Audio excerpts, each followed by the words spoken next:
No, your screen is not upside down, and I didn't shoot this upside down. This is hanging, my gauges are hanging upside down. So the nitrogen, from my earlier videos I described to you of purging through nitrogen, if you see the little ball down there, sorry for the background music, but they play a lot of loud music here. You can see the ball is just barely purging nitrogen through, and I've been constant on this little steady flow as I'm brazing up one half of this system. So the 20-ton unit is up above and comes down to this branch. And if you look at the branch, it's coming off to two legs, both the liquid and the suction, and one half of the unit is going beyond this header here. I'm on top of a 70-foot room, and this is about the halfway point, and so half of my system is not brazed up on the other half. This is the half from the earlier videos I described to you that I was completing brazing up and then going all the way through to the other half of the building where air handlers are, and there's more branch circuits, and I brazed those up. Now when I started, I had this flow, but I had 0 PSI. And if you look, I have 0.7 PSI has built up in my system. That's 0.7 of leakage coming out at brazes that are not brazed yet.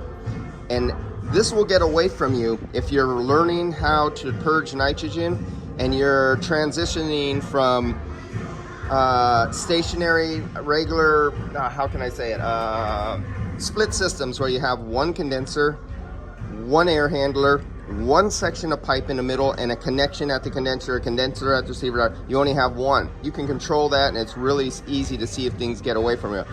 Well, now imagine a circuit like this that might have 60, 30 air handlers connected to one set of pipes, and you have maybe 20 of these branch pipes coming off.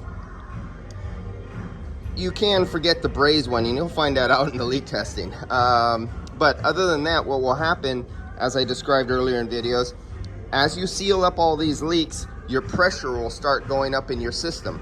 And if you don't keep an eye on your pressure, it can easily get over to the point where nitrogen will be purging through your braze point and blowing a little hole through your braze, and you won't see it. And of course, it always has to happen on the backside up next to a wall where you can't see it. So that will start to happen. You'll wonder why you're getting so many leaks in your brazing and having to go back to brazing them. So that will be because this pressure is going up as I seal up the leaks going along. I'm about to go to the other side of this room, so I gotta climb about 35 feet down, go over, climb up the other ladder, and come up the other side over there. It's purging nitrogen through right now, and it's ready for, this is gonna climb up. So pretty soon what I'm going to have to do is I'm going to have to cut the nitrogen down, or what I can do is I could relieve pressure at the far end of one of the ball valves. I could disconnect one of the tubes, allow the nitrogen to flow through with no restriction on the other side of my braze. So I drop the pressure inside the tube, and that's what I'm going to do over there. I have a ball valve over there. It has a cap on it that has a plug in it on the service port, and I will disconnect that port. And as soon as I disconnect that port, nitrogen will flow out of that port, and this pressure will drop, and I can continue on brazing.